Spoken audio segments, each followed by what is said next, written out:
All right. This is the 20 nope. Whoa, okay. A few episodes off. Jesus. 63rd episode of the Runnin My Mouth podcast. I am your well-rested host, Aaron, and allow me to run my mouth for a little bit. I am well-rested because today I don't really keep track of the naps that I take, probably because I don't really take very many. Obviously, I'm not taking any during the week because my prime nap time is spent at work. But today I took me a good 4-hour nap. I had lunch. I felt a little sleepy, so I was like, you know what? It's Sunday. I don't gotta go to work tomorrow because tomorrow's a holiday. I was like, you know what? I'll allow myself a nap, thinking I would sleep maybe 2.5 hours. I went to bed. I got in my bed at like 1, maybe like right at 1 o'clock. I woke up, it was 4:15 in the afternoon. The sun was beginning to go down, and I was like, God, okay. I mean, hey, clearly I needed it. Let me tell you, it was a great nap too. It was great. It was a very good nap. Clearly very much needed, but goodness gracious, I did not think I was going to sleep that long, and as a consequence, I am recording this at 8:19 p.m. It's pretty late for me. I would be going to bed, getting in bed around this time, but instead I'm recording the podcast and probably won't be going to bed until like 10. And that's okay, because guess what? I don't gotta go to work tomorrow. And that is fantastic. Thank you, Reverend Dr. Martin Luther King, for that. Anywho, that's me sleeping, my sleep habits. That's not what this episode is about. So I have my list, and I have some fantastic news for probably only me, but it is still fantastic news. I'm very happy about this. When I saw this, I was just like, I stay winning. Jonathan Scales, the Jonathan Scales Fourchestra, will be coming to Mississippi, specifically to Hattiesburg, not Jackson, but that's okay. I could drive to Hattiesburg. It is on a Thursday. I forgot the exact day, but I know it's a Thursday, and I know it's in February. It's next month. So let me see. Hattiesburg, Mississippi, at Fat Cat, February 19th. That is, in fact, a Thursday. I will have to go to work the next day, but I do fully intend on going. And tickets are not on sale yet. Not now. But yeah, whenever those go on sale, I will be there. I will be seated. It's probably standing room only because I don't know, it just probably is. I've been at Hattiesburg once. It was Coffee House Fable Haft. That was the venue that I went to. I've not been a Fat Cat. So this will be my first time there, but my second time in Hattiesburg overall. I guess technically third or fourth if you count driving through it, but I don't think that counts. What was that sound? Oh, gosh. Okay, never mind. Anyways, I was trying to get my charger down here, and it sounded weird. Anywho, the Jonathan Scales Fourchestra will be coming to Hattiesburg. I'm very excited about that. I'm very happy about that. As you know, or maybe you don't know, because maybe you're a recent fan of this podcast, but I talked about seeing the Jonathan Scales Fourchestra, which is slightly misleading because it's only 3 of them, live back in, I want to say 2023, on the 4th episode of this here podcast titled Power Outage Diaries, because my power was out for a while. It was out for like a week in like June, and during that week in June, I went down to New Orleans to see Animals as Leaders, as well as your Jonathan Scales Fourchestra, who I didn't know was going to be there until I got there. I don't think anybody knew the opener. Of course, I wasn't like on Instagram at this time, and I think it was announced on Instagram, but I wasn't there to see it, so it was a surprise to me. I talk about all of that. I have a short about it, which ended up getting reposted by Mr. Jonathan Scales onto Instagram like last year or the year before last or something like that.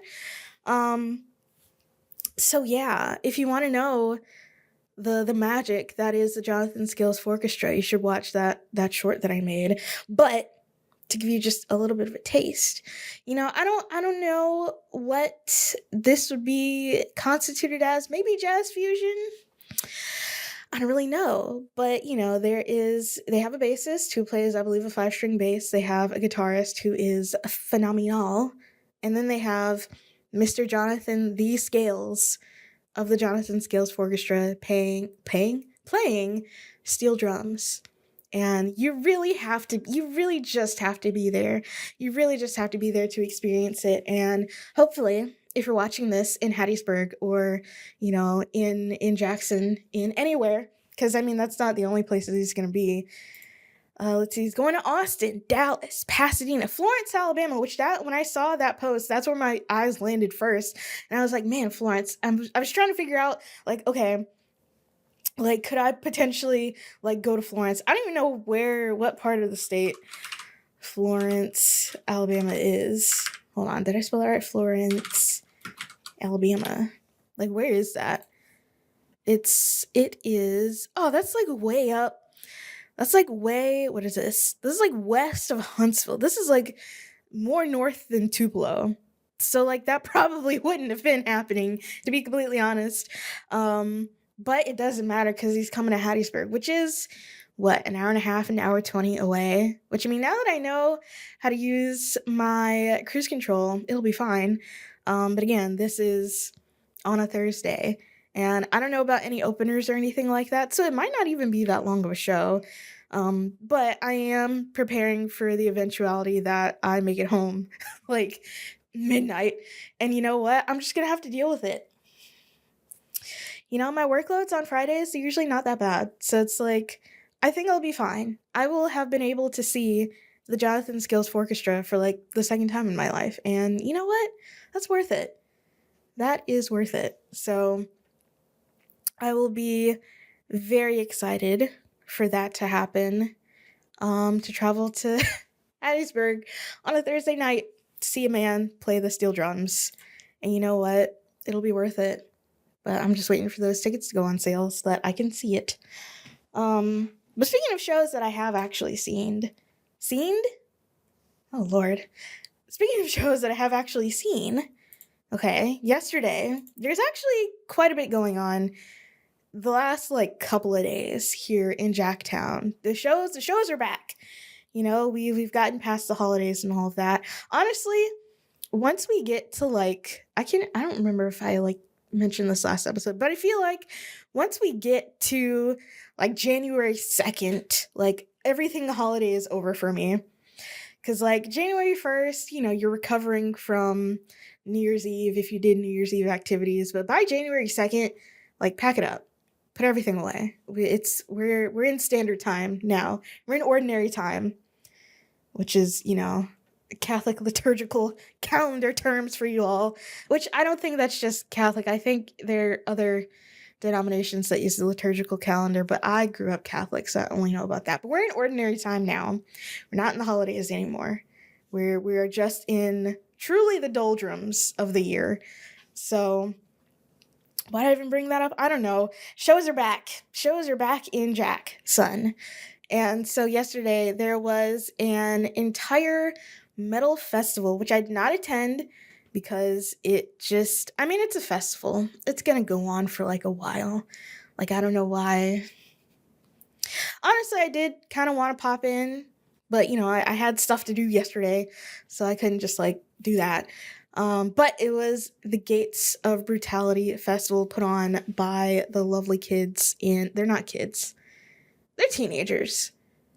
The very wonderfully spirited teenagers in Exorcism. And I haven't, talked to them to figure this out, but I'm assuming they did a lot of this on their own. And if they did, that is genuinely really impressive.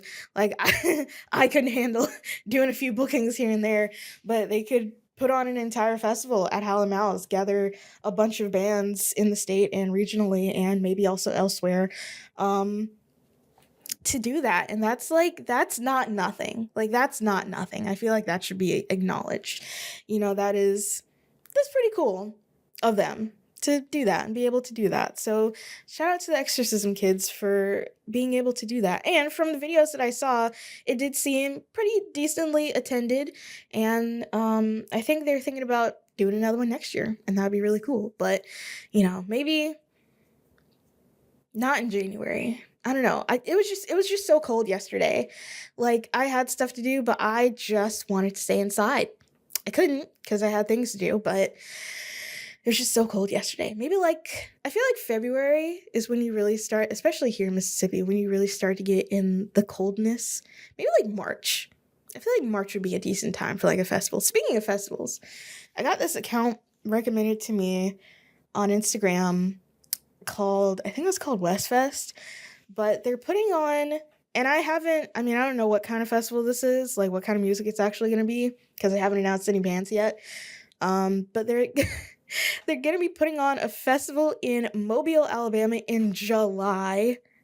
Scary. Ooh, spooky. The hottest month of the year. I'm assuming, and I'm doing a lot of assuming, but I'm assuming it's going to be indoors. Because an outdoor festival in July in Mobile, Alabama, I would die. I would perish. I would simply melt in the sun. My God, that's intense. That's a lot. But I am making the humongous assumption that it is going to be indoors. So there's that.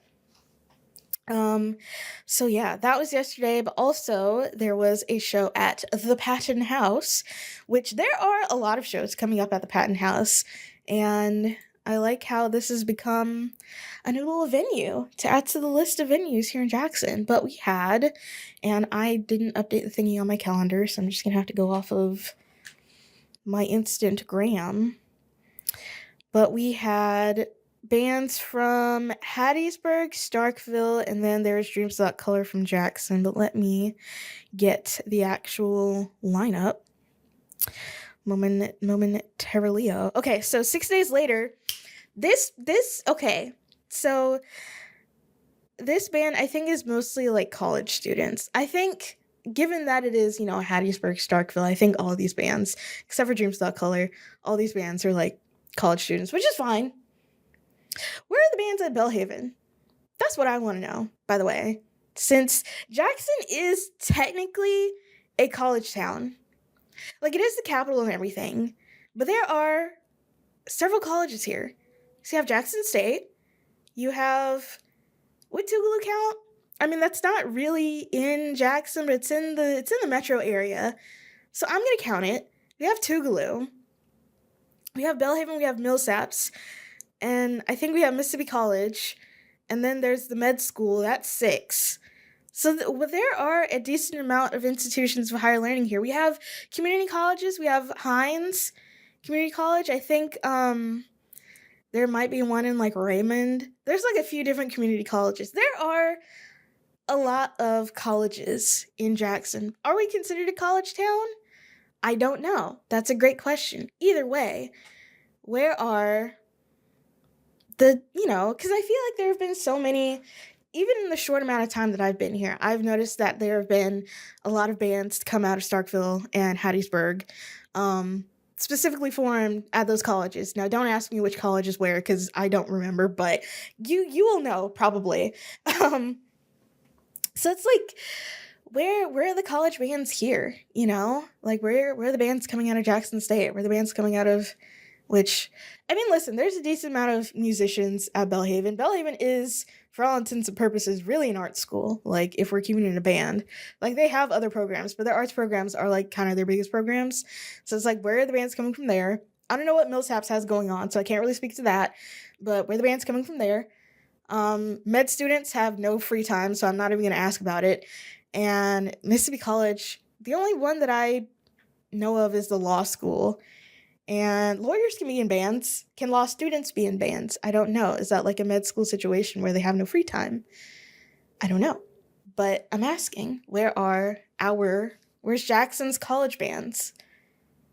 Do they just exist and I just don't know about it because they're just from Jackson and therefore it's not, a thing? I don't know. Anyways, 6 days later, they are from Hattiesburg, and they are genuinely like an honest to God like pop punk band, and they have music out. Hold on. 6 days later. Band. They're on. Okay, no. They're on Bandcamp. Is this the one? I think they are on Bandcamp. Oh my gosh. Go away. Here we go. Hold on. Where is this? Yep, Hattiesburg. There they are.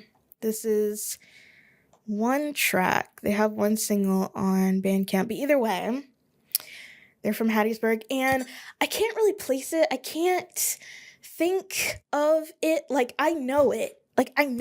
But one of the vocalists sounds almost exactly like sings almost exactly like in the style of like the kind of post-hardcore pop punk bands that popped up in the 2000s, probably when these when these people were born, which I don't know why I'm saying that, as if I'm just like Miss Old and decrepit. I'm 26. Like, it's I still would have been very young when these bands were coming about. Like, what, 2006, 7, I was in first, second grade. So it's like, that's not, I'm not exactly Miss Old, but still. God, I was really trying to think of it. And the first thing that came to me was like Old Underoath, but he doesn't sound like that. There is a band that pops up in my mind, but I literally can't think of it. Like, I can't even think of the song that kind of popped up when I heard the guy sing, but he sounds pretty much exactly like that. And honestly, pop punk is back. Pop punk is back. And it's the children that are bringing it back, which is great. The whole 2000s revival thing, considering that is a decade that I lived through, I've got mixed feelings about it, especially now for whatever reason. The whole 2016 is like coming back, and it's like, I found all these pictures. Well, I found 2 pictures that I took of myself in 2016 because I low-key kind of hated myself back then. So it's like I wasn't taking pictures of myself. And I do have every picture from my old iPhone that I put on a hard drive. And there were genuinely 2 pictures of me on there. So it's like, it was 2 pictures of me, a bunch of pictures of like random stuff, and then like later on a bunch of pictures of like my art. Those were the main pictures that I had on, and like a bunch of screenshots and stuff. Those are the main pictures that I had on my old phone, which is so crazy because I offloaded all of that stuff because, space is being taken up on my phone. But looking at that and looking at what's on my phone now, like, I do have a micro SD card on my phone. So like, yeah, but I think my old iPhone was like 8 gigabytes or something crazy like that. Yeah. Now this one that I have is, well, I don't have an iPhone. It doesn't matter how much storage I have. Going back to the main topic at hand, I do kind of want to listen to this, but I don't have my headphones hooked up, so I'm going to listen to it later. But they're 6 days later. They're from Hattiesburg, and they are very nostalgia core. What's the genre listed here? Punk, emo, rock, third wave emo. Which I don't know what third wave emo would be. Is that like Midwest emo? Maybe. Perhaps. I don't know. I'm not really up to speed on all the waves of emo. So maybe I'll just have to do my homework. But that was the first band that went on. And then there was... Who's the second? Nope, that wasn't it. No Promise from Starkville. And they were pretty good. Was that the second one? Yes, that was the second one.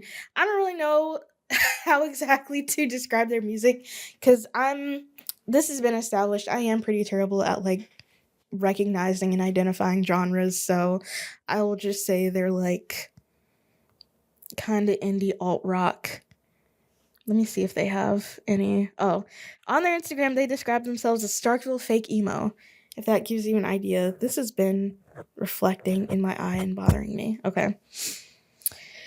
And that, I think they said that was their first time in Jackson, which is interesting. I mean, Starkville is kind of far. But also, I feel like a decent amount of Starkville bands have snaked their way down to Jackson, like, eventually. And I suppose this is true for them. This is their eventually. And then after them was Dreams Without Color, which I actually managed to watch their full set this time because I was late the first time. And yeah, they're like a very, I don't know, I'll describe it. I'm gonna say a word. I don't think that is what that means, but just walk with me here. I would, let me see. No, it is right. They're very reminiscent of like dark wave. Yeah, so like new wavy type bands or type music, but kind of more gothy, if that makes sense. It will to somebody. It will to somebody. And also, I do believe that Ansley watches the pod, so if he wants to explain it further, he is welcome to in the comments on youtube.com, which, if you're only listening to the audio only version of the podcast, this time around you might be getting like 3/4 of the story. There's not a lot of visual elements today on this episode, so you might be fine. You might be able to get away with listening to the audio only version. What was I going to say? So that was Dreams Without Color. And then after them was Snake Mirror, who I believe is also from Starkville. Yes, they're from Starkville. And I don't know if this is their first... I don't think this is their first time in Jackson. Yeah, it wasn't. In fact, they came October 8th. I'm looking at their Instagram, and there's a poster from this past October. So they've been down here before. And again, terrible at genres. I will say alt rock, indie rock type of music, but one of their like final song of the night was, it started out normal, but it also really kind of devolved into this kind of more improv-y, like really long ending section that I liked a lot. I actually took a picture of because I was taking pictures that night. So I took a picture. Oh, I can't even freaking plug this in because my other thing is plugged in. Never mind, we're not going to know what the song is called. But eventually I will find out once I go through and edit these pictures. But anywho, that was yesterday's show. It was at the Patton House. It was really nice. It was very cold that day, but the Patton House was nice and toasty. And yeah, it's been fun having another little venue. Here in Jackson that is available to us to use for our little rock shows. So, I somehow forgot to put this on the list because I truly haven't been thinking about it. But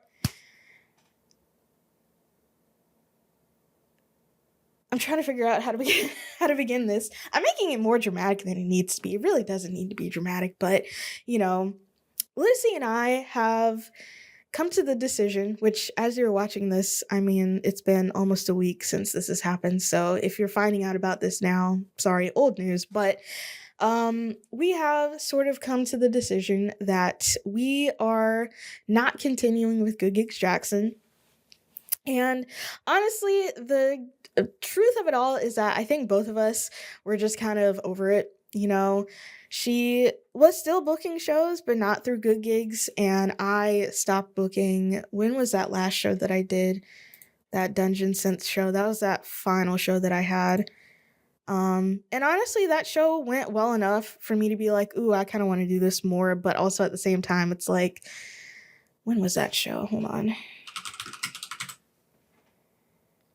Hold on.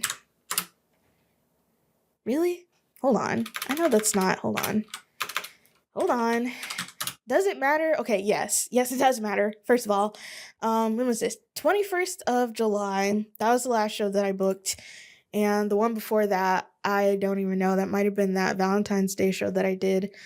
So yeah, I was kind of not super into booking anymore, but I was still, keeping track with my show calendar that I have and posting on the stories, but also it was like, at this point in time, I said maybe on the last episode, maybe not, I can't freaking remember, but I must have made mention at some point here on the pod that 2025 was like a great year for shows, and I did maybe 2 of them. I don't know how many Lucy had, and I don't know how many of those were through Good Gigs, but I feel like the scene is in a healthy enough spot where Good Gigs doesn't really need to exist anymore. And also it's just like, my heart isn't there, like straight up, my heart was not there. So it's like, I've always been the type of person where, especially with the stuff that I do now, obviously I can't really apply this to my job because I sort of kind of need my job to survive. But with all of my little extracurriculars that I've managed to acquire, when it stops being fun is when I stop doing it. And, Good Gigs was fun for a while, but it also kind of became an obligation. And I was like, I do I need this? And I do want to make it abundantly clear that I am very grateful to both Lucy and Riggs for wanting me to come on board and help with this. But also at the same time, the Jackson scene is doing just fine without this Instagram account. Like, it has been flourishing and it will continue to flourish. So it's like, it ran its course. It did what it needed to do. And now we're setting her off into the sunset. And that's fine. So yeah, that's that. And I will say, I don't think I've really had much time to actually think about this, because I feel like this should have more emotional power in my mind than it currently does. But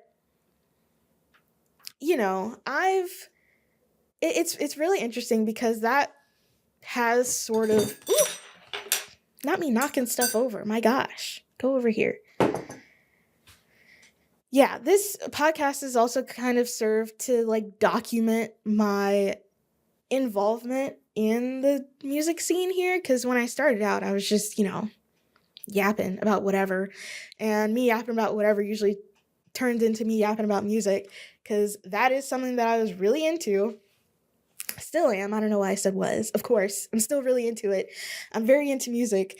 And I like that I had this outlet to do it on, because in my last podcast that I had, I didn't really get to talk about music perhaps as much as I would have, because my co-host did not care. And even though, I like to think that I'm at the very least the type of friend where I can take interest in my friend's interests that I'm not necessarily interested in, he couldn't do that. He was incapable of doing that for whatever reason. And, a lot happened in that friendship that I think with enough time removed, I can say that, number one, we had just kind of grown apart. And number two, we probably weren't as compatible as I thought we were at the time. But I felt like that was a very large point of contention between the two of us. Either way, me being involved and active in this music community did start with me finding that Instagram account, and that's not nothing. That's actually very large. That's real huge. Very large. Very large. It's huge. Huge for me personally. And I feel like that needs to be stated as well, because, I don't know. I don't really know how to explain it exactly, but it was a very big moment for me, and now it's gone, and that is how things go, I guess. I don't know. And also, I was kind of reluctant a little bit to kind of end it, because, we had these conversations before, maybe a couple months ago, about, shutting down the account basically. And I was like, well, I feel like it does mean a lot to a lot of people, and to just kind of put the kibosh on that, I don't really know how that would go down. But also, time went on and I thought about it, and I was like, there weren't, well, I don't even really know for real, but there weren't that many booking pages around at that time, to my knowledge. But now there's so many. There's so many people doing that here in Jackson. And, I feel like from the people that I've talked to, it's kind of ebbed and flowed. And now we're in a flow. And that's good, because we're having, shows every weekend, more or less. So it's like, Good Gig served its purpose, and now we can let it go. And so that's that on that. Let me see. What other topics do I have on here? I've been trying to actually number the topics that I put on my list so that I can remember it when I go back and edit and like write it in the description, which I don't even know if people read descriptions of YouTube videos. I do. Like, I read the description of YouTube videos, but apparently a lot of people don't. A lot of people aren't reading YouTube video descriptions. A lot of people aren't reading Instagram captions. It's kind of crazy the amount of comments that you'll see on a random reel where the person just either didn't watch the reel all the way through, or didn't read the caption. And it's like, literacy is a lost art, I guess. I don't know, man. Listen. Either way, if you didn't know this, every episode of the pod on all platforms, I, in the description, put all the topics that I talk about to give an idea of what's going to be in the episode. And I guess this is a little bit inside baseball, but whatever, I don't care. I have considered putting in chapters in on YouTube, but having to go back retroactively and do that for like 62 episodes, no thank you. And also on Spotify, there's like a feature to do that. I don't know what the deal is on like Apple Podcasts or YouTube Music. I haven't looked into it, but honestly, I'm probably not going to do it. If you want to know what's going to be on the pod on any particular episode, read the description, because I put it there, and I put it there for a reason. Anywho, all that aside, another music-related topic, Silo Kids out of Hattiesburg recently put out a music video, and it's really good. It's really well done. I like it a lot. The song itself is pretty short. I think the song is like not even 2 minutes long, but they're like a very, kind of traditional style punk band. But let me just look it up for you all so that you all can watch it, because again, it is really well done. It's on the Hattiesburg World TV Instagram account, and it is called Stable. Silo Kids Stable. They also have some live videos on this account that are really well done. And yeah, watch that music video. It's only like 2 minutes, but it's really well done. And from what I can tell, I can't remember the name of this place, so God, I just confused myself. Hold on. Yeah, where is this? Okay, they call it the Grand Canyon of Mississippi. That's not what it's called. It's called something else, but I'm pretty sure that's where they shot this music video. What is it called? Red Bluff Canyon. And honestly, they call it the Grand Canyon of Mississippi, but it does kind of just look like a really big sinkhole. I don't know the geological history behind it. I mean, it does look really cool, but it's also like way out in the middle of somewhere. Hold on. Red Bluff, Mississippi. Where is this? If I go on maps, it's outside of this place called Morgantown. What is this? Columbia? Okay, it's like north. What is this? West? Yeah, I know my cardinal directions. It's northwest of Columbia, Mississippi, which is right outside of Hattiesburg, actually. So it's not that far from Hattiesburg, but it is sort of far from Jackson. Kind of really in the middle of there. Yep, that's where I'm assuming they shot it at, because that's what it looks like. Either way, it's really well done. Watch the video. Great song, of course. And yeah, music videos are back. It has concept. It has cinematography. It has everything that I want to do with my music videos that I would like to make this year, which nothing has changed, by the way. I still plan on doing that. So if you want a music video done, consider me. I can do it. I know how. I have the resources. I have the know-how. And I have the credentials. I have a whole sizzle reel that I really like, and I go back and watch sometimes. But either way, I love that we got a really nice conceptual music video from a band in Mississippi. I think that's great. The girlies aren't making music videos anymore. And I've talked about this already in my last episode where I talk about wanting to do music videos, so I'm not going to belabor the point, but I mean, listen, I know they take a lot of time and they take a lot of money, and so that's probably why people aren't doing them, but it's pretty cool. I think it's pretty cool. to have nice, not even really super high concept stuff, you know? Just like any concept stuff. I think that's great. And you know what? I should probably put my money where my mouth is and like start watching music videos again. Cause I mean, aside from like what, 2011 was no, 2013 was when I really like stopped watching music videos. Don't know why. I feel like I should just, some of my favorite songs have music videos. I should watch them. Some of them might be good. I don't know. Anywho, let me mark that down. I'll have a few different. Okay. So, if you will remember, this is going to be a short episode. Every time I say, oh, this is going to be a short episode, it ends up not being a short episode. It ends up being a normal sized episode. So it's probably going to be a normal sized episode. But either way, if you will remember back to, when did I write that actually? Hold on. I'm going to find it. Hold on. Hold the phone. Hold your horses. Hold on. I'm finding it. Okay, here we go. When was this? What's the date on here? Why is there no date on here? There should be a date on here. I thought I had dates on here. There are no dates on here? Well, that's crazy. When did I write? Okay, hold on. I should just go in the back end, shouldn't I? And find it.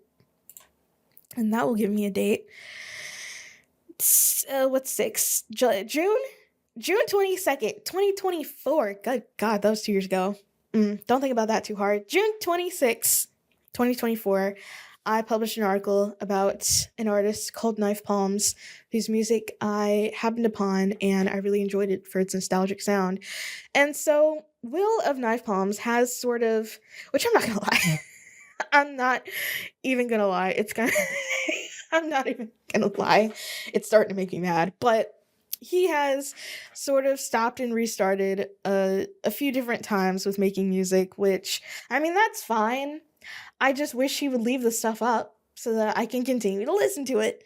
That is my only hope. However, I am in luck because Mr. Will of Knife Palms, now of Blind Knives, that is what the project is called, is putting out a CD, a compact disc, on, when is this?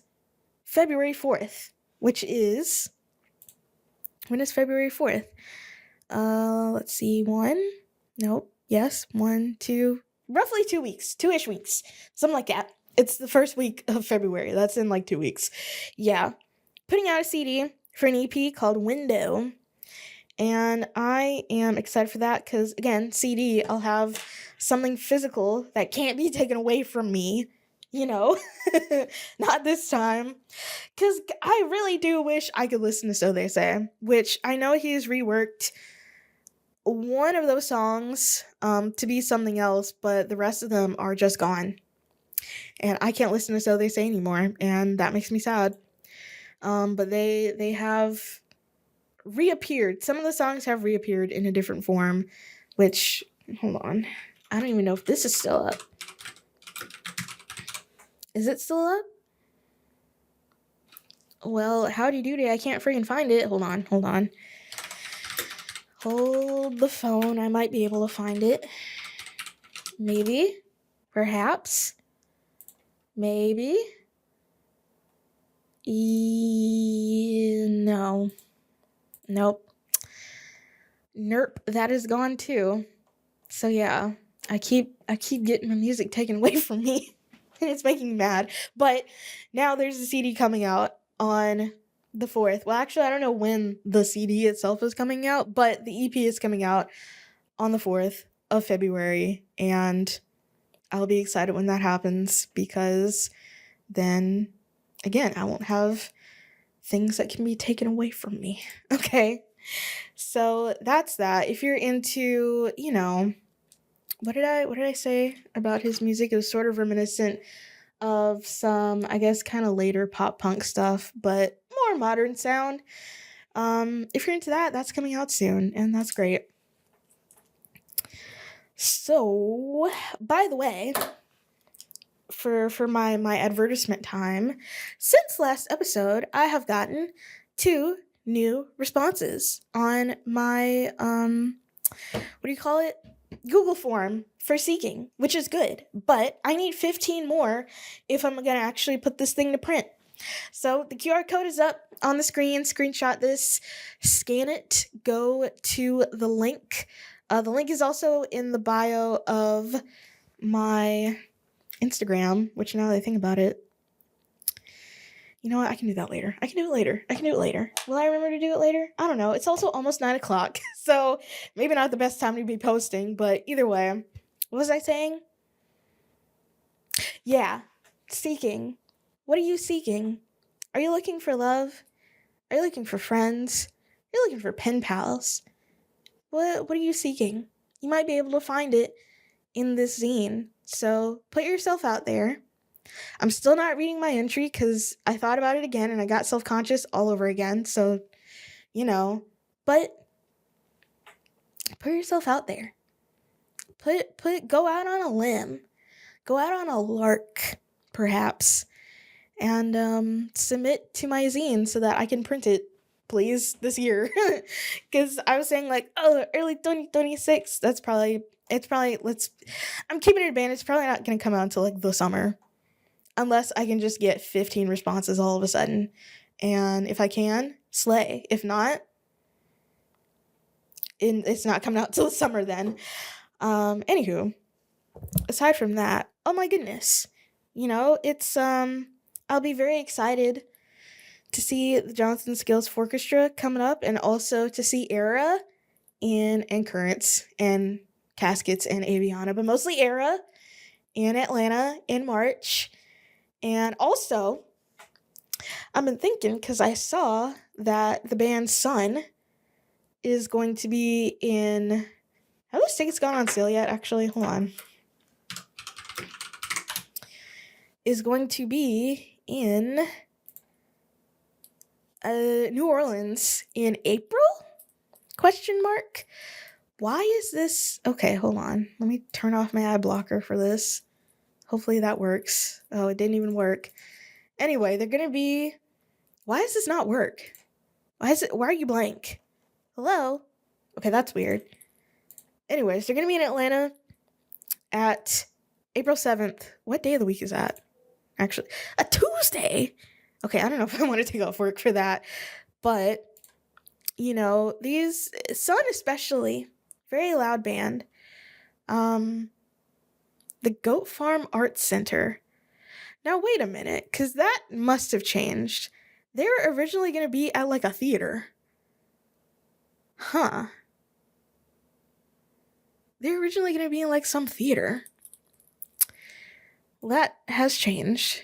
Are the tickets on sale? They're $45. I did listen to a little bit of Sun, and I was like, man, I really like that. Is it really that surprising that I'm into drone metal? It shouldn't be to anyone. Certainly not to me. It wasn't surprising to me that I liked it. But ooh, do I want to see Sun and be the youngest person in the crowd? Probably. I don't know. It's on a Tuesday though. I'm not even gonna lie. I think I've kind of disqualified myself from that because I don't know. A random Tuesday in April. And I mean, it would slay. Wait, hold on. That says Atlanta. What am I talking about? That fully says Atlanta. Okay, go back, because what am I even looking at? I clicked on the Atlanta one. Okay, well, either way, the one in New Orleans is Monday. It's on a Monday. And it's do I want to take 2 days off and probably end up driving to New Orleans, even though I, number one, as we know, hate driving. Number two, wouldn't want to drive to New Orleans. I don't know. It's only $44. But again, it's on a Monday in April. I don't know. Either way, all of that to say, you especially, from what I've read, wouldn't be able to see a band like Sun live in concert if you didn't have some eargasm earplugs. Yes, you can use my code JX10 to get 10% off on eargasm.com. Which, by the way, your time's running out. You got until August, which I know that's like in 8 months, sort of. More like 7.5, because we're halfway through January now. But those 8 months will be up before you know it. And I think this only lasts for like a year. Will I be able to get renewed? I don't know. I truly don't know. But if you want a pair of Eargasm earplugs, you only gotta buy them once. Really. Because I bought these back in 2022. It's 2026. I still got them. I need to clean them because they're kind of gross right now. But they're very easy to clean. Just get some rubbing alcohol and rub them down. Get that earwax off of them. And bada bing, bada boom, they're clean. But you can use code JX10 to get 10% off on your order on eargasm.com and give yourself, or someone you love, or someone you hate, or someone you feel sort of neutral about, the gift of ear protection. What's out in 2026?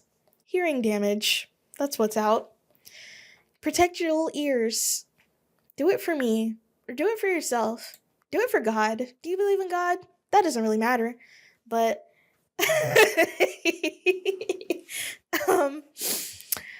I don't think capital He would want you to destroy your ears if you could help it. This is crazy. We're done. Ad read over. Goodbye. Anywho, God. We got quite a bit of shows coming up. We got a lot of stuff announced in the last like a week or so. Like I said, shows are back.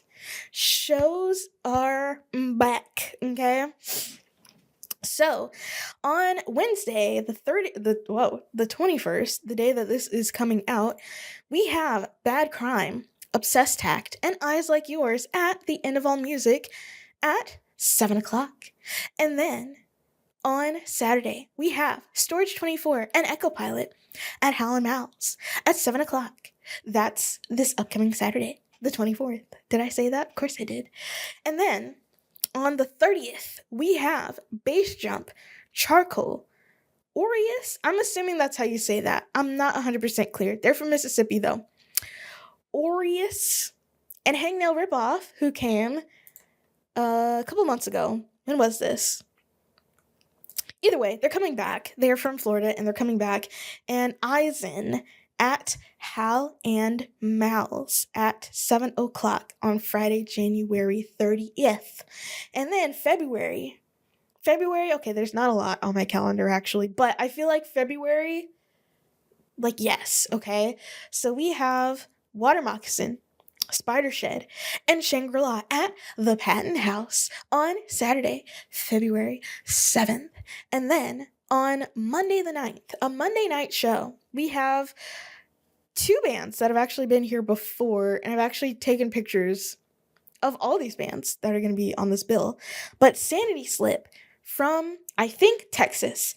I can't quite remember, but I do believe they're at, if not the final, or one of the final shows at the Sunflower Oven, which the lighting that day was just kind of really not good. Was it them? No.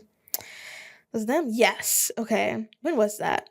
It was June 13th of last year is when they were here initially, and they were phenomenal. They were a lot of fun, and they're coming back. And then another band coming back, we have Human Instinct, who I took pictures of, and I need to find them. Is that them? Yes, this was September 5th of last year, and these were good pictures, and I remember them also being very good, and they're coming back. Both of them coming back.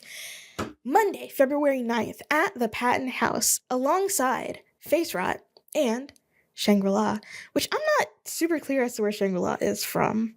I don't think they're from Jackson. Well, they must be from somewhere near here because they do come to Jackson quite a bit, which is great. Let's see. That's at the Patton House at 7 o'clock. And then, like I mentioned, I didn't put this on my calendar, but I'm going to mention it anyways. We have the Jonathan Scales Fourchestra in Hattiesburg on the 19th I actually don't know what time it starts. Tickets aren't even on sale yet, but they'll be in Hattiesburg on a Thursday, and I will be there. And then we have whole opener, Hag, Die with Nature, and Dreams Without Color at, you guessed it, the Patton House on that Friday the 20th at 6 o'clock. And then, this one, very recently announced. I'm going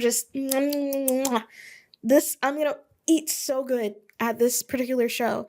We have Dreams Without Color, The Sky Impose Its Will, Gravemember, and Raven Weather at Urban Foxes on the 27th of February at 7 o'clock. That show is going to be a good one. Yes. Like I said, it's no surprise that I liked Sun. The Sky Impose Its Will, sort of similar, but has a little bit more going on, I think. Just like with musical changes than Sun does. It's not straight up drone metal. Even if it was, though, I would still be gagging. I would still be living. I would still be eating. I would still be girling, and I would still be slaying. And then, the 28th, we have Buckshot Princess and Sad Bath at Howlin' Mal's. I don't have a time for that, though. And those are all the shows that I have for this month and next month. There will probably be a lot more announced because that's usually how it goes, but those are the ones that I have currently. So I put Drag Race on here. Listen, I watched like the first 2 episodes. I don't know what it is about these newer seasons of Drag Race, but I feel like the last season that I like really got into, I'm trying to remember what was the one that I can't even remember the winner's name. Banana Girl. You know who I'm talking about. She always wore yellow. What the heck is that girl's name? Hold on. Race season... it must have been season 15. Yes? Question mark. No, that's not. Who won Drag Race season 15? Okay, no, not 15. 16, I think. Because 15 was Sasha Colby. 16, who won? Tell me who won. Just tell me who won. Who won? Nymphia Wind. Okay. I feel like 16 was the last season that I could like really get into. But it's like, I don't know. Season 17, I don't think I even watched it all the way through. I didn't watch it all the way through. And now we're on 18, and it's like, I'm just not into it. Weirdly, I'm not into it. But like the last season of All Stars, fantastic, phenomenal, love that. It's just these main seasons, like I'm not into it for whatever reason. And I don't know why that is. From what I can tell, there doesn't really seem to be any kind of stunt, this season. Because with, oh my gosh, what was the season before this one? Was it season 14? No? Was it? No. What's the one with the freaking chocolate? Was that season 15? No. I can't freaking remember. I can't remember anything. Either way, there doesn't appear to be a stunt this season, which is like fine. Like there doesn't need to be a stunt. Maybe we should just go back to the basics. But also at the same time, I don't know how I feel about it. So it's like, okay, it's whatever. I mean, I watched the first 2 episodes. I was kind of whatever on it. I haven't seen this latest episode, so it's like, yeah, there's not even really much to talk about there.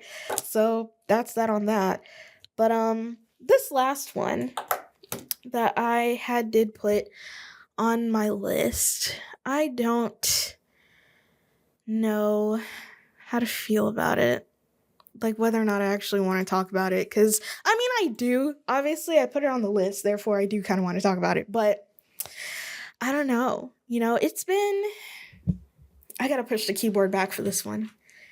It's been now 5 years since I graduated from college. And therefore...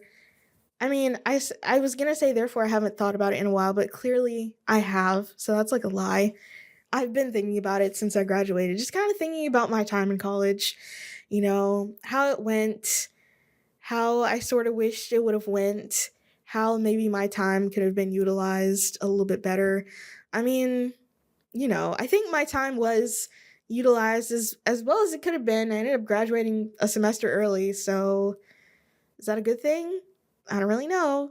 Maybe. It didn't really feel like a good thing to me because, I kind of wanted to graduate with everybody else and not in the fall. Like, no hate to all you fall graduates, but because I am one, but like, I don't know. I mean, it didn't even really end up mattering because I had my actual graduation in the spring because of, COVID. But I don't know. Anyways, all of this has sort of been brought back because I went on my university's website, of course, that being Belhaven, and I was going through the calendar for the year because their classes had just started this past Monday. And, I don't really know since I've been living here. I mean, I haven't really been keeping up with it until like a couple of years ago, so I don't really know. Maybe there has been stuff before, but I've been looking on their like event calendar to see like, oh, what's going on in the film department at Belhaven University. I want to know, being that I am an alumni of the program, you know. And they like have not been having events like at all, which is so crazy. I feel like the most events that we had were when I was there, which is kind of crazy to think about because again, 5 years ago. Well, um and so, I went to the, I guess, page or whatever for, the major where they list all their like professors and stuff. And I am very gobsmacked to find out that the former chair is no longer there and has been replaced with somebody else as of literally this semester. So like, I don't know, earlier this month, it said, the person started in 2026. 2026 just started, so they just started as well. So it's like, oh, that's interesting. I have mixed feelings about my time doing film at Belhaven. Not really about the coursework itself or any of the projects that I worked on or anything like that. It really mostly was about our professor, our now former professor, because he's not there no more. And it's like, I don't know, I feel like it was made a lot more difficult than it needed to be because of him. And again, it's not like anything that I did was particularly difficult. Like, I was struggling in a couple of aspects. Like, I feel like cinematography, that was like the hardest to figure out to me. I did, eventually end up figuring it out, so it kind of worked out. Once I actually started working is when I actually started figuring out cinematography, but that I think is more a me thing. But I just feel like it was just made so deeply unnecessarily hard. And like, for what reason? And I sort of know the reason. Obviously none of this was like told to me or anything like that, so this is really mainly just assumptions, but it's not that far outside of the realm of possibility. Our old professor, he came from, well, he was mostly, when he was coming up, he was mostly doing stuff in like New York City and maybe a little bit of South Florida as well, but I know he had done some stuff in like New York City. And back in the day, I would say like the 2000s, up until honestly like the mid 2010s, after the whole Me Too thing, not only was the whole like sexual assault stuff like reckoned with, I think the greater treatment of people in the film industry was also reckoned with in a way. And I don't really work in the film industry, so I can't really say necessarily whether or not that's fully the case, but I feel like that kind of also happened at that time as well. And our professor was really old school in that, clearly he was, as a young filmmaker, or I don't know, person in the film industry, was clearly terrorized by somebody or a collection of somebodies, because the only way that I can really describe it is that I don't know, he acted like what I would imagine, those, I guess, kind of old school, like, really difficult for no reason type of producers would act to their subordinates. Like, that is how he kind of treated us. And on the one hand, it's like, okay, maybe you're doing this and you're, reconciling it to yourself by telling yourself that, okay, I have to treat them like this because once they get out into the workforce, people are going to treat them like this. But also at the same time, in the few film related jobs that I was able to get, I was not treated that way. People were surprisingly nice to me. And it's crazy that I was surprised that people were nice to me, but it's true.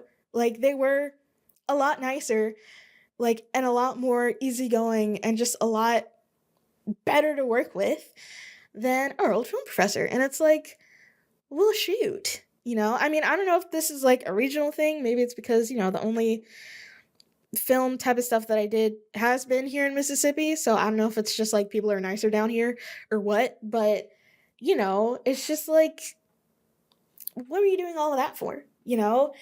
And I don't know. I know I obviously didn't like it, but also at the same time, I wasn't about to quit over it because, I'd already changed majors. I didn't want to change majors again. I didn't really want to go back to writing because it's like, how the flipping heck am I going to get a job after I graduate, with just a creative writing degree? Like, oh my God, I need to think pragmatically here. Which I know, thinking pragmatically and getting a film degree in Mississippi in 2020, like, it ended up working out. That's all I can say is that it ended up working out. And also, I think it ended up working out for a lot of my classmates. So it's like, that wasn't as bad of a degree or as useless as a degree as it could have been. It ended up working out. But like, where's I even going with this? I don't know. I forgot. I totally forgot my train of thought. That's crazy. But just kind of thinking back on some of the stuff that happened when I was in school doing film, it's like, what was the point of all of that? What was the point of being such a terror, And it's crazy because from the university standpoint, they're trying to retain students and they're not able to do that. I can't remember how many people I actually like started out the program with, but of, the group that I started out with doing film, like, I was a sophomore at the time, but they were freshmen, but I was still, taking the beginner classes because I'd switched over my sophomore year. Like my sophomore year.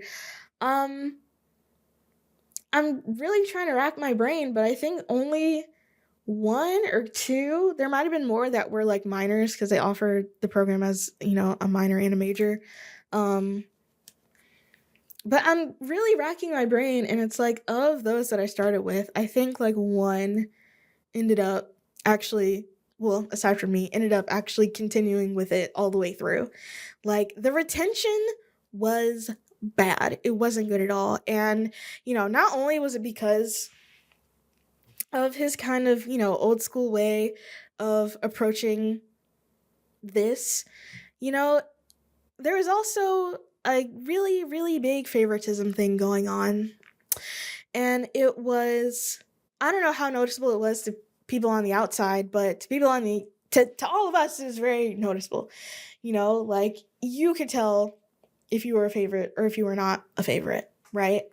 And the thing about it is that, one of the non-favorites later on kind of confronted one of the favorites about it. And, there are a number of reasons why this could have gone down like this. And of course, this is hearsay because I wasn't there for this conversation or these conversations if it was a series of conversations. But I feel like, one of the favorites dismissed one of the non-favorites by saying like, oh no, you're overreacting, like it wasn't as bad as you're making it out to be, when like, yes, it kind of actually was. And the people I feel like who were the not favorites, who actually graduated and made something of themselves and like began a career doing anything film related, did that in spite of our professor and not because of him, So, and it's so crazy because when I graduated, graduating into a very uncertain job market, not even really just because of COVID, but okay, it was mainly because of COVID, but like an uncertain job market, I don't really know what I'm doing. I'm just kind of out here thrown to the wind on my own. It would have been really nice to have guidance from someone who is supposed to be a mentor, to all of us, but that wasn't exactly available to me as a non-favorite.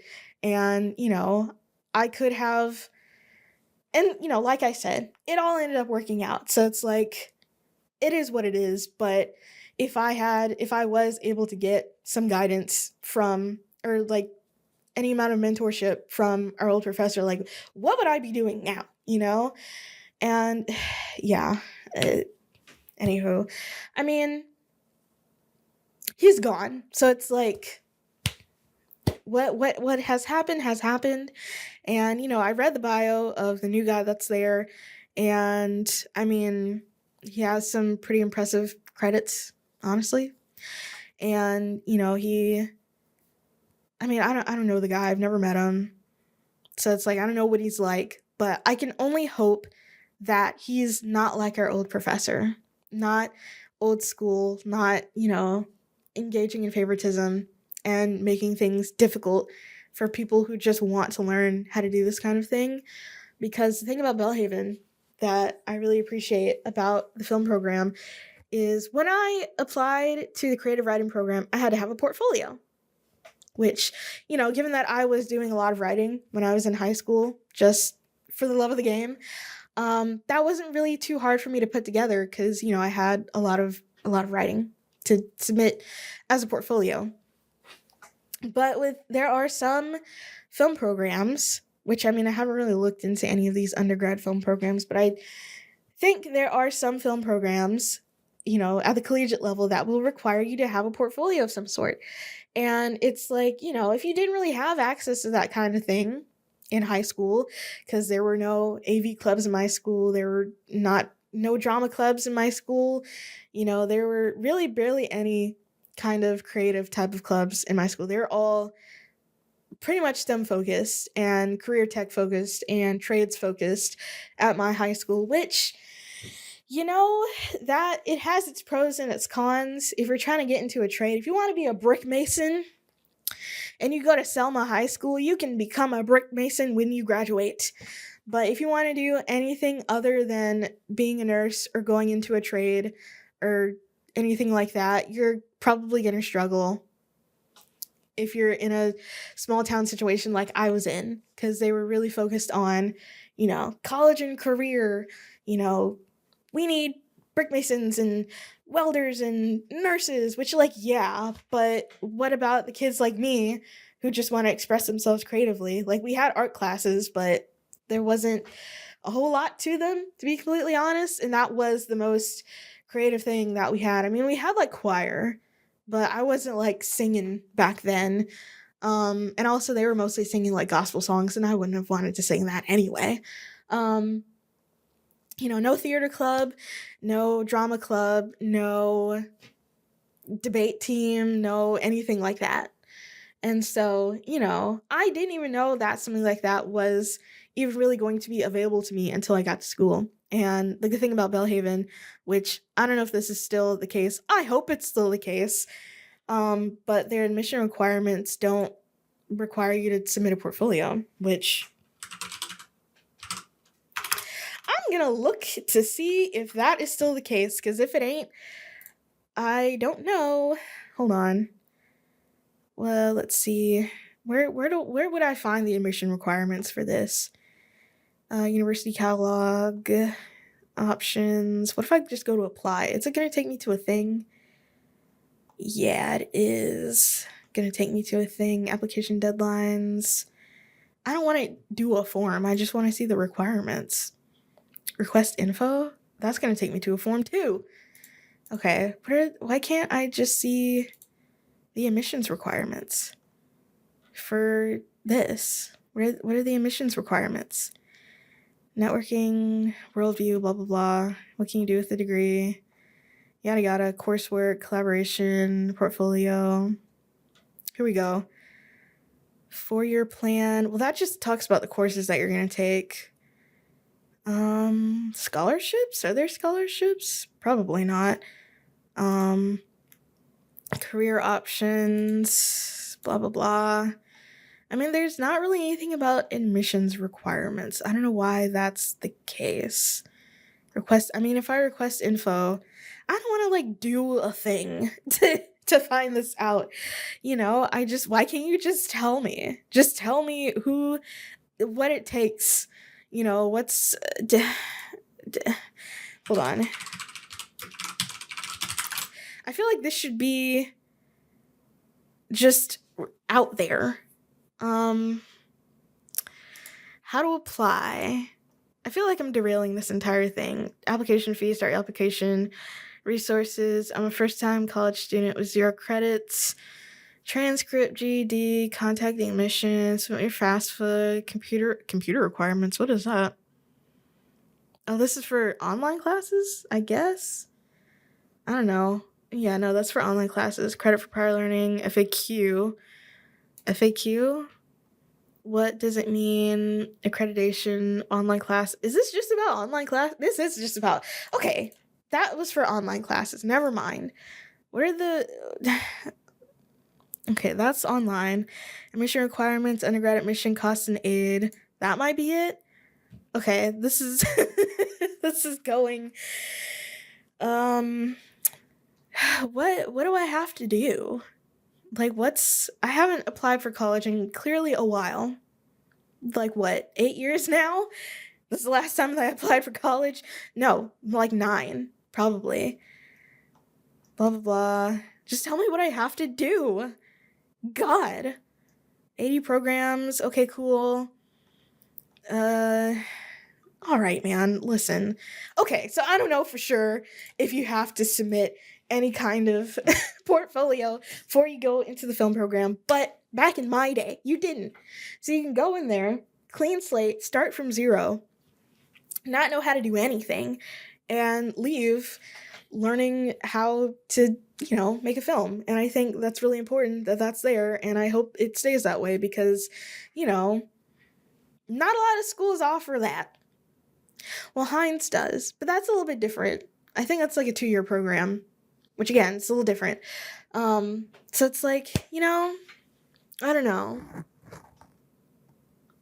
I have mixed feelings about it all, basically, all that to say, because, I'm glad the program didn't go under.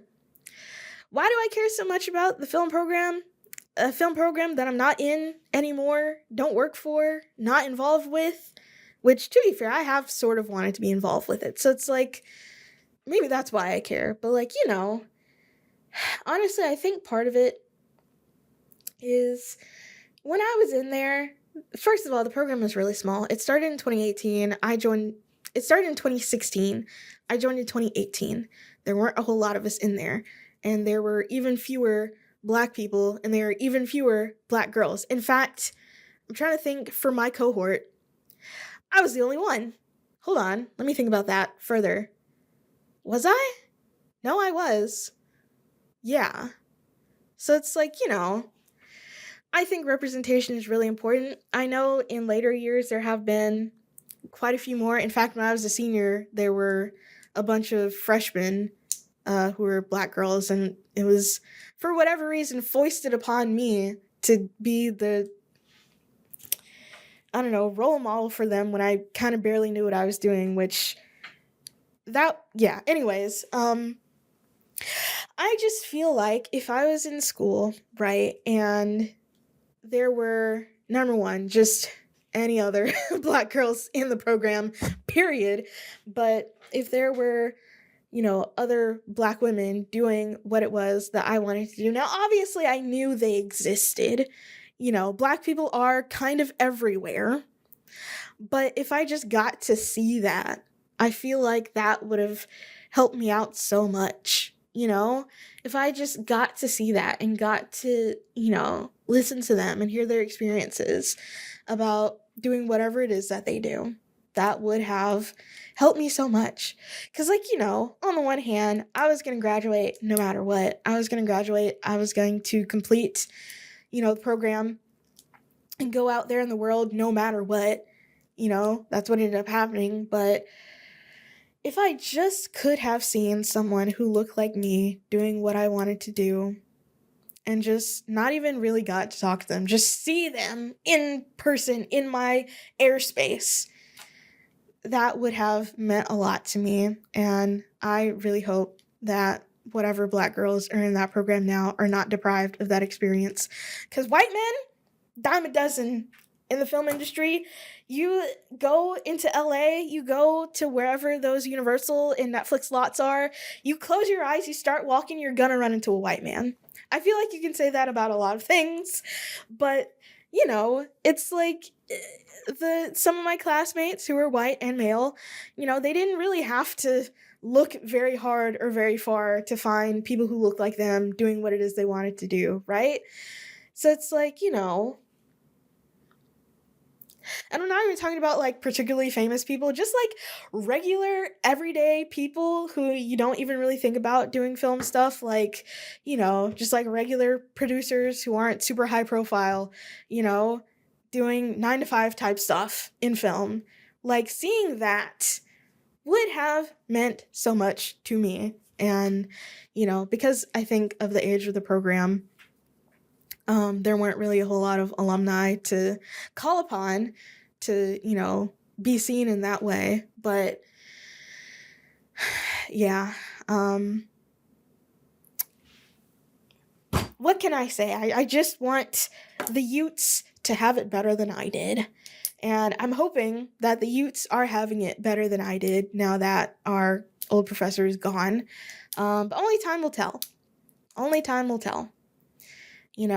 And of course there's a whole thing about this being, which is something that I kind of forget about, and I don't know if that's like counting against me or what, which it shouldn't, because that's not very Christ-like in my opinion. But I don't know if it's like, this is a Christian university and I'm not a Christian, and therefore, you non-believers, you can't come around here. I don't know if it's that kind of thing or what. I would hope not. That'd be really weird if it was, but also not super surprising if that were the case as well. So, it's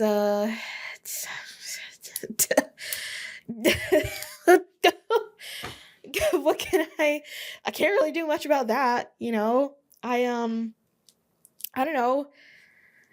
I'm not super willing to lie about it, but if I have to, I have pictures from my baptism and my first communion, which I don't know. People also hate Catholics. So it's like, I don't know, what's worse, being agnostic or being Catholic in the eyes of a Presbyterian? I don't know. I truly don't. So, anywho, that's that. That's that on that. I really hope the program flourishes, and I hope there's a freaking showcase this year, next year, at some point. I want to go to one. Like, gosh, how hard is it? How hard is it to let these children make some films? Apparently very hard. Apparently very impossible. Anyway, and although my job isn't like super film related, I still have an opportunity to make longer form stuff at my work, but also that shouldn't even really matter. I feel like I'm a success story, okay? In Mississippi, they always complain about the brain drain, not the blame drain.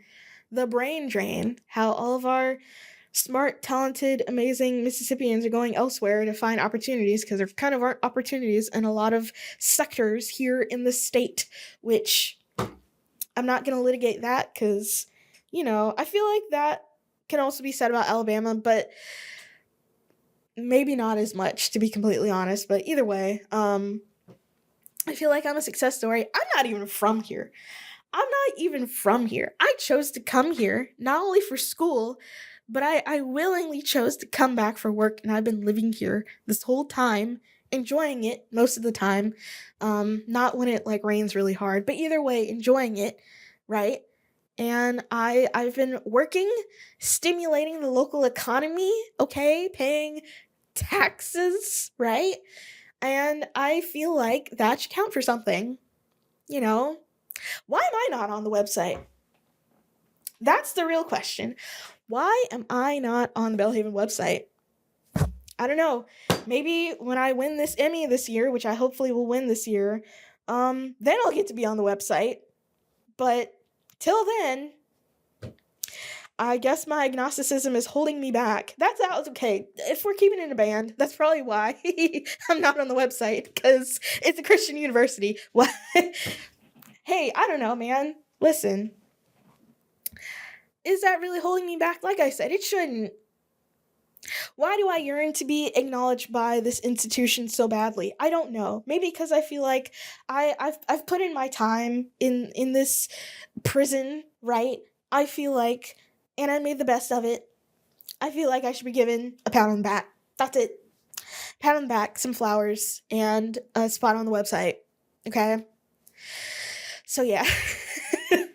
That's my whole Belhaven spiel, I guess. Also, to go back around, I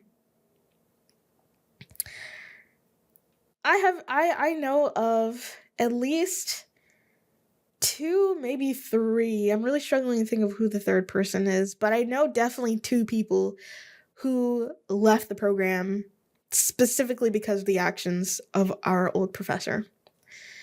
And that's not great. And I know of other people who considered it. And again, that's not great. You know, you're literally putting off a bunch of people from an entire, career path because of your actions. And you're like, okay with that, I guess. Maybe the school wasn't okay with it. Of course, I don't really know the circumstances of him leaving.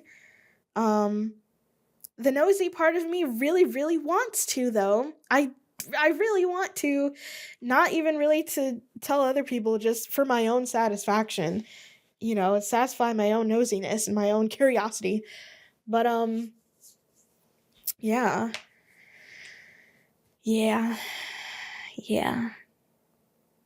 And all that said, I still have a lot of positive memories being in film at Belhaven. It was a lot of fun a lot of the time. Sometimes it was not, though. So, I can't even really say I made lifelong friends, because I haven't, unfortunately. I thought I did at the time. But people grow up and move on and grow apart. So that's was not exactly in the cards for me for that. So it's like, yeah.